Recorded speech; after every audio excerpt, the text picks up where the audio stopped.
Good morning, everyone. Happy Friday. It's Karina. Welcome to Life of a Mermaid. As you can hear, I'm a little hoarse still. In my room in bed, resting. Supposed to be getting up, which I am, have my scooter and stuff like that. But still supposed to be elevating my foot and resting and wiggling my toes. So where do I start? So I know I didn't post yesterday. Things got a little crazy and lasted a lot longer than expected. Sorry about that. So I know Wednesday I had posted and it wasn't a good day. Just I was overwhelmed at the time and it was kind of running more from I have to. Like I have to do this, have to do that. Not I get to. So I did, I filed for the disability. I was finally able to figure that crap out. Got the number, so I sent over the stuff. Where I called Kaiser, I gave them the number that they needed.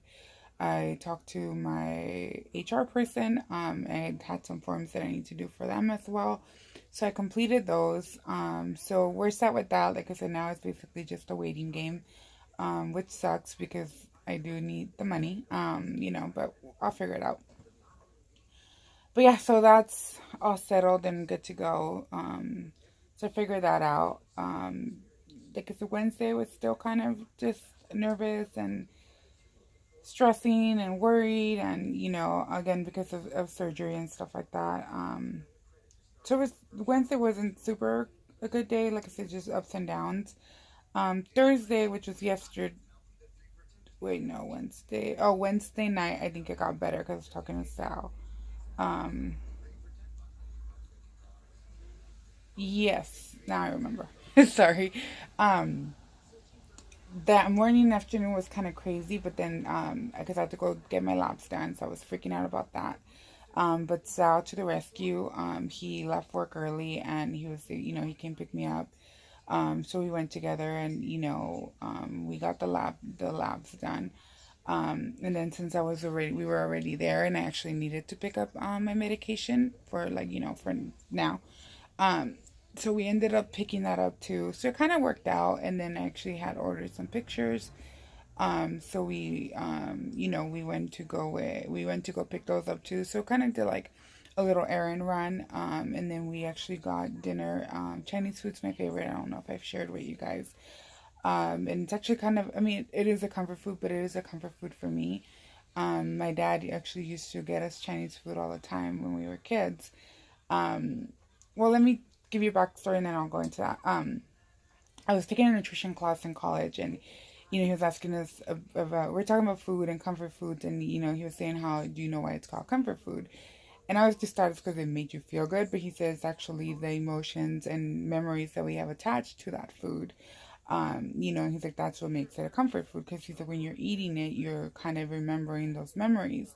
And I remember I was like, mine's Chinese food, and then I was, kind of collecting back why, and it's because my dad, my uncle has a shop that used to, well, he still has a shop, but the Chinese food place actually closed down, I think about a year ago or so. But yeah, there was a Chinese food there. So anytime he would go to my uncle's, he would always call us and be like, "Hey, do you guys want something from here?" And we're like, "Yeah." So I don't know. It was combo letter C, but we always called it combo number C. I don't know why. He would get that, and then he would get for my other sister. He would get her the fried chicken rice. And then she would share with us too and stuff like that. But yeah, so I always grew up around that, and we would sometimes a couple times ended up going to the restaurant too, and you would always pick it up to go, but we actually went there and stuff like that. So yes, I have a lot of memories with that, and even as we got older, we all love Chinese food, so even there's memories like going to get Chinese food with my mom, and things like that. So that's my comfort food. So we actually ended up picking up some Chinese food. Then we had, ate it in the dining room. And again, we were just talking. Like I know he's was worried about surgery. I was worried about surgery. We both of us had our own concerns and our own things kind of going on with the surgery and what's been going on. So we're just talking about that, and again, just having fun. Just laughing, joking. How was your day? How's work? He asked me about my day.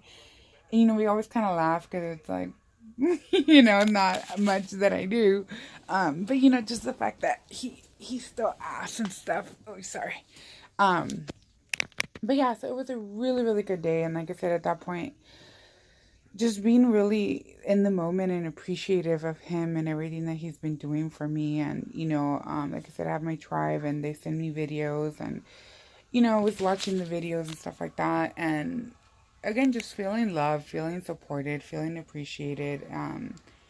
Just an amazing feeling, all around. So yeah, so that kind of really changed my mood. And then I just realized like I need to be calm, like, you know, again, being anxious, being stressed, being worried, it's not going to help the situation. It's not going to help the process. My body needs to be in a state of, peace and, yeah, just calmness. So again, at that point, it just really came from a place of appreciation and a place of gratitude and, just focusing on everything that I have around me, everyone that I have around me, all the love and support that I've been receiving. And, just kind of went from that. And it really helped. Got clear minded. That night, unfortunately, I couldn't sleep. I was sorry, it's starting to hurt. That night, unfortunately, I couldn't sleep. Tossing and turning. I mean, we went to bed super early. We were in bed by like 7 or 8. Then I just kept waking up. I woke up like at midnight, stayed up for a little bit, woke up like around 2, stayed up, woke up again like around 4 or 5. So it was just kind of back and forth getting up. They had switched my appointment time from initially check-in was at 8. They moved it to check-in at 10:30 and surgery at 12. So, whatever, like I ended up, like cleaning a little bit, getting up, stuff like that, doing like my journals, like, all that stuff that I normally do. And then I took a shower. I ended up taking a mermaid bath because my cast kept getting wet, even though I have the cast, cover. So I don't know, I'm probably putting it wrong, or when I'm taking it off, I think, it might be like the water's getting in and stuff. So I need to figure it out or ask for Sal's help.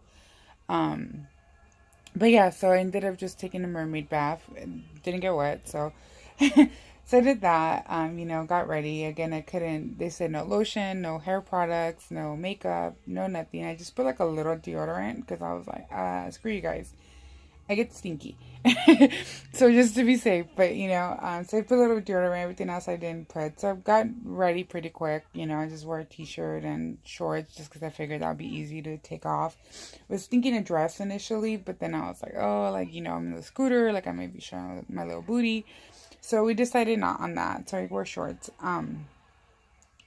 But yeah, so we were ready. Kind of kept telling Sal, like, come on, baby, eat breakfast, like, make sure you eat. Like, at that point, I couldn't eat. I just took my well, they let me take one of my medications, and then I couldn't drink water past 8:30. So, drink some water before that.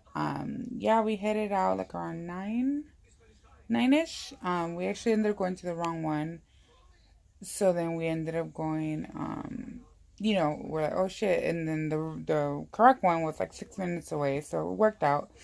We get there, we go up, we check in, have to do a questionnaire. They're confirming his information since he's like my emergency contact, and, he's the person that they're like signing me off to or releasing me to.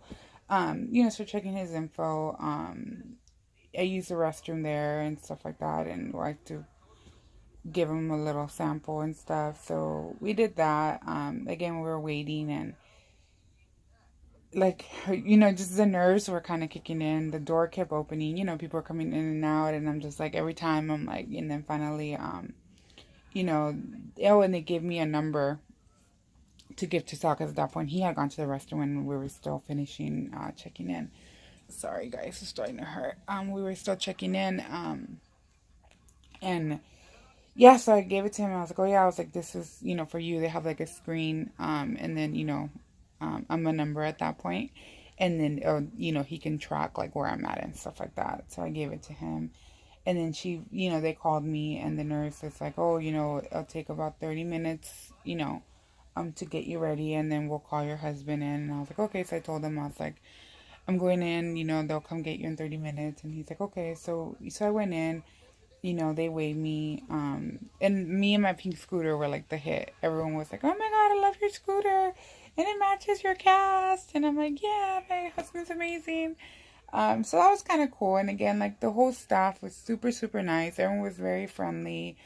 Very caring, very attentive. So that definitely made the process a lot smoother. My RN was Janet. She was super friendly, just kind of kept making jokes. She was very, like, she explained everything to me, like, in details, like, word for word. And, she was kind of sharing also, like, things about her husband, her life. And she was such a sweet lady. So that really helped just calm me down at that point. Like, I think the nervousness kind of went away. And it was just more of like, okay, like, let's just get this, let's get this ball rolling.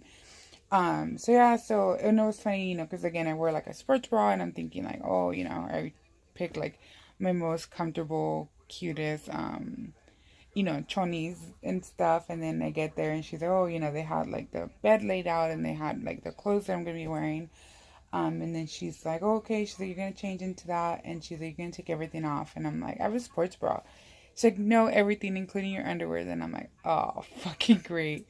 So I did whatever. She stepped out and she's like, do you need help? And I was like, no, no, I think I got it. It's like I wear this stuff in particular because it'll be easy to maneuver in and out of and stuff like that. So I did. I changed, had my robe on, um, which was just awkward, because it's a big ass split. And I'm just like, oh. And then, they gave me their fancy socks. So since I only used one, I used one yesterday and then I put the other pair today. Keep my feetsies warm.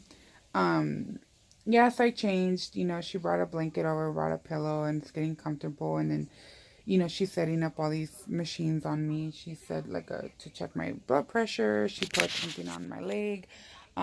She said the name of it, but basically she said that it will pump air and stuff, and it was just to keep the blood circulating and like in my body and stuff, since I was gonna be sleeping. She set up, I think, the machine for like my heart monitors. Yeah, she set up my heart monitors.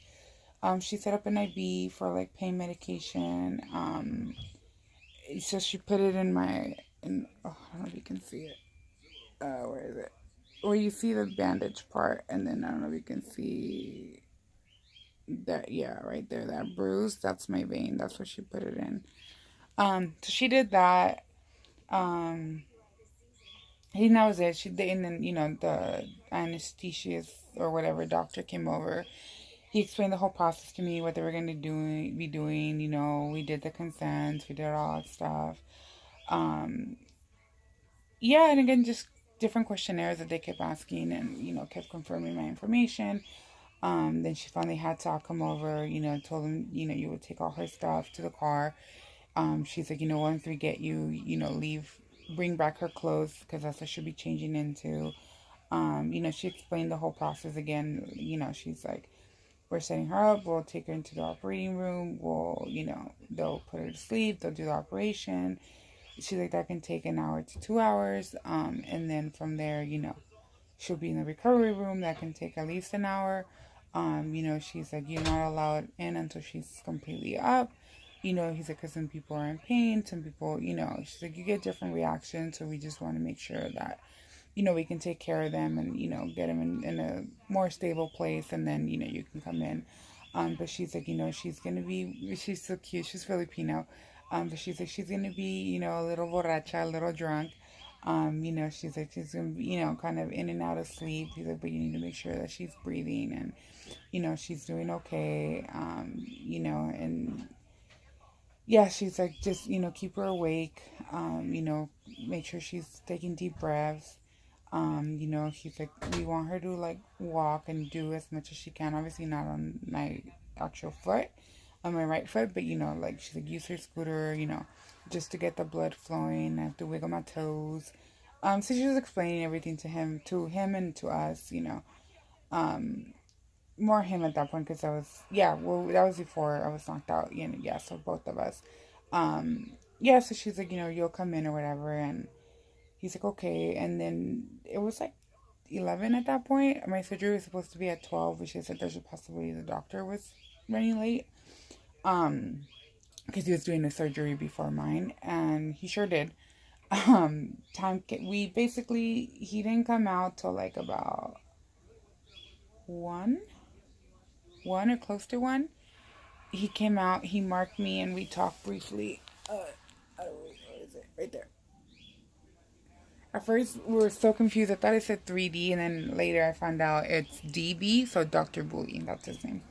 Yeah, so he marked me, and then we were like, oh, he marked me, and they're like, oh, it takes another 30 minutes from when he comes out for you to go in. They're like, they're cleaning the room right now, getting the other patient out, setting up for you and stuff like that. So it'll take another 30 minutes, and we're like, oh, okay.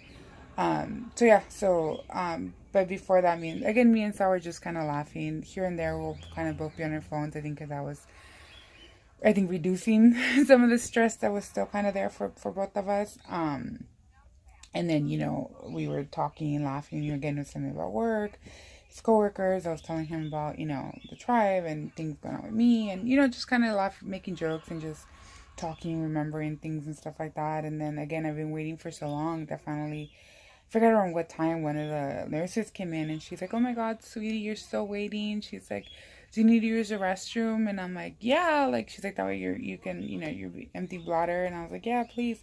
Like, I didn't have to go bad. Like, it wasn't like, I was like, oh my God, I need to pee. But, so she's like, oh, come on, let's go. And of course, I'm fucking naked and with a robe. So that was a fucking process within itself. So, and so we're just laughing. We're like, you're gonna show your booty to the world. So again, that was kind of funny. We are just, making jokes and stuff like that, and that was an experience within itself. So I got up. He's like holding my robe, as I'm walking. And went to the restroom, and I was like, no, I was like, just come with me, like, I knew I could do it, but it's like I already had like the needle inside, and like it was just, yeah, awkward. So I was like, no, no, babe, just come in with me. And so he came in, and, we showered together, and, he's in the restroom with me and stuff, but like, he's never like actually seen me use the restroom or like, use the restroom and clean myself. So we were just laughing, and I was telling him, I was like, well, if we weren't close, we are now. He just shakes his head. He's like, dumb. We're just like cracking up, and and I was telling him, I was like, well, 11 years, and I was like, you've officially seen it all. And we're just laughing. He's like, shut up. So again, just making light of the situation and just having fun with it, and again, it was, looking back now, like, it was a beautiful moment, that we're both so vulnerable with each other and just so present and, just silly, and it didn't matter, because we're just being there for each other, because, yeah, I know he was worried. I know things are going in his mind, and he's just making sure I'm okay. And, so again, it was a beautiful moment. Looking back, like, so yeah, I'm making fun of it, and, that's how I cope with things. But it really was a beautiful moment. So yeah, so we got out, whatever, and then finally, the doctor came out. Everyone was like, oh, we're good to go. So, another nurse came in, because I guess that's like the RN nurse, whatever. So, it was a guy, Mario, and James, I think his name was, or Jimmy. And he was one of the anesthesists as well. So they were like telling me what they're going to do, again, checking my information, doing all that stuff. They wheeled me in. We went into the operating room, and it was funny because, I've never had surgery, so it literally reminded me of like Grey's Anatomy. Like, that's the one thing that came to mind, and whatever. So they're taking me to the bed, and I see another bed there, and I'm thinking like, oh fuck me, like I have to change, and I'm like, I'm fucking naked. But I was telling Sal, like, at that point, like, I'm like, you know what, whatever. They're gonna see my booty. Like, it is what it is. Enjoy, boys. And then Sal had to take my glasses. So at that point, I really couldn't see. It's a lot of things are just a blur, and there's like, kid you not, there's like at least 10 doctors, or, well, 10 people in there, if not more, like 10 to 15 people. So I'm just like, everyone's wearing the uniforms, everyone has the masks. So I kind of recognized my doctor a little bit. And then, the two guys, because I could recognize their voices at that point. But yeah, I was just like, so then, they had me like, just kind of like scoot over. And, again, they were like, I was telling Sal, I was like, they know, so they kind of had like the blanket over and stuff like that. And so I'm sure I didn't flash my booty, but who knows and who cares? Yeah, and I was telling Sal, that's the last thing I remember. I remember, I scooted over, and then I remember they were like setting up the mask, and they were telling me something, and then that's it. And the next thing I know, I'm in the recovery room. I just remember like it being super dark. Well, because they dimmed the lights, because obviously you're all fucking, drugged out and shit. They dimmed the lights.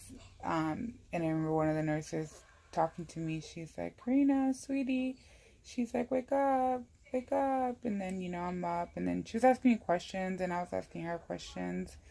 And I was talking, and then, she's like, kind of just like making sure who you are, and I was like, Karina. And she's like, where you are? I was like, yeah. She's like, who's your husband? I was like, Sal. I was like, he's outside, or he should be outside. Um, yeah, so she was asking me questions, and then she was telling me, like, we're getting ready to go home. Like, he's gonna come get you. We're gonna help you get dressed. And I was like, okay. And then again, they had explained it to me before I went to the surgery, like that after, you have to do like deep breaths and stuff like that.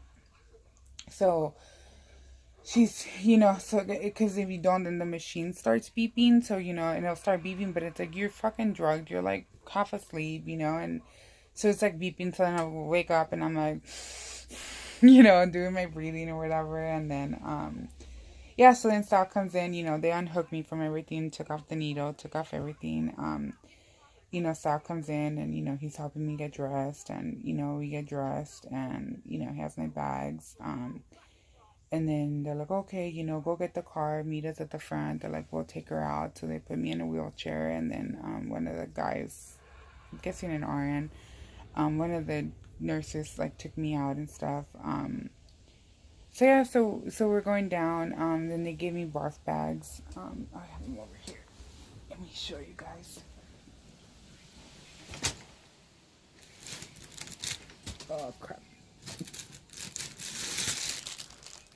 Some nifty little barf bags. I was also using them to like breathe, even when I just felt nauseous. So they gave me some of those because they're like, oh, you're gonna feel nauseous from the anesthesia. It'll take about 24 hours to wear off. They're like, tonight you can eat light. They're like, just eat like soups, toast, crackers, because it's your first surgery and you know how you're going to react to it. And I was like, okay. They're like, water, lots of water. So yeah, so we came home, we're driving. Sal said I was being mean, because he, I was obviously like fucking out of it and I'm falling asleep. And he's like, no, he calls me Changa, which means monkey. And no, not because I'm ugly and hairy. It's just a cute nickname that we came up with. Well, okay, well, I'll tell you guys. Well, when we were first dating, they had thrown me a surprise party for my 21st birthday, and we had a tree in the front house, a little small tree. And again, it was a surprise. So I didn't know he was gonna be there. So he hid in the tree, and as as I'm walking in, he like jumps down and surprised me. And I was like, oh my god! I was like, so I started calling him Chango, and then he started calling me Changa, and it just kind of stuck. But anyway, so he was like, Changa, Changa, like you can't sleep, like you can't sleep. And like I'm tired, I'm in pain, I'm like, drugs, I'm dozing off. So I would look over and apparently he said I was giving him a mean face. I'll go like this and I'll go, like, just make different noises and different faces. He's like, yeah, you're being meaners to me. He's like, I would tell you not to sleep and you would go, and I was like, you're lucky I didn't cuss your ass out. And we're just laughing about it now, and in the moment he was laughing too. But, yeah, and he just had me like, it was so cute. He would be like, what's your name? And I'm like, Karina. And he's like, how do you spell that? And how many letters does it have? So I'm like, K-A, and I'll be like, 6. And he's like, okay, well, now your mom's name, and, and how many letters? And he had me do, like, the whole family. He did his name, my sisters, his sisters, my dad, my mom, his parents, then my cousin, my cousin and his wife, the kids, like, yeah, he just had me do, like, everything. He's just talking to me and, like, okay, come on, Chunka, tell me something, talk to me. And then, we got home, got off, had the scooter, but again, like, he had to, like, be on my side, because she had said, like, you stand, walk, but you're drowsy, so you're going to you can fall over. She was on my side, and then we have steps, so he's like, fuck, what are we going to do?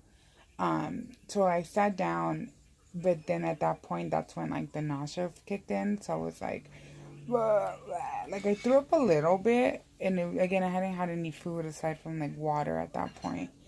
So I threw up, and he was like rubbing my back, rubbing my head. So I stayed there maybe like 5 minutes or so, maybe a little more. Came into the house. I text just because I had a couple of people that were like, "Oh, let me know when you're home." But even doing that was such a bitch. I was like so fucking out of it. I was like, "Ugh," and I think that got me even more nauseous. So I threw up some more. Um, we got in the bed, set up the pillows, elevated my foot. He was getting dinner ready for me, so he brought some Jello, and like honestly, like I was like, wow, wow, wow. Like that's literally how I ate the Jello. Like no fucking jokes, guys. Um, so I ate some Jello, and then he brought soup over for me, Campbell's chicken noodle, or I think it's chicken noodle. I don't know, but it was Campbell's soup. So I ate that. I ended up eating half because I was telling him I was fucking starving, but I was like, babe, I don't want to like overeat and then throw up. So I was super nauseous. I was like knocking out, and he's like, you can't sleep. And again, I'm like, And then I was like, babe, I need to sleep. I'm tired. I was like, I'm in pain. I don't feel good. So they read the notes and stuff, and he's like, okay, you can sleep. So I knocked out, and pretty much woke up like around 12 or no, like around 1 or 2 in the morning. Did some stuff, went back to bed, and then again I woke up like around 5:40ish, 6 o'clock, and then I've been up since then. Like I said, I've been working on some stuff. Cleaned a little bit. I paid my bills. Did some emails I had to do, and I'm gonna work on some other stuff now. And then I'm just trying to be as active as possible, and elevating my foot. And then she has said, I have to get out of bed, walk, and stuff like that, just to get the blood flowing. So I'm doing that, and again, wiggling my toes.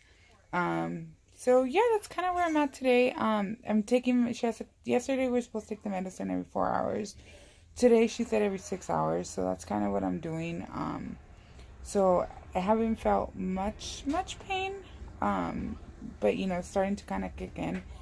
But I'm just trying to kind of stay on top of it. But yeah, so I have a splint right now. I don't know if you guys can see it. And then those are my toes, so I can wiggle my toes. But yeah, so that's pretty much it. Like I said, I'm gonna go get some breakfast right now. We'll get something to eat. And then just kind of work on my stuff, and then I'll call my mommy. But yeah, so that's it. Again, thank you guys so much for your love and support, your messages, your text messages, just everything. I love you guys. And any questions, comments, concerns, please feel free to reach out. All right, I'll see you guys the next time.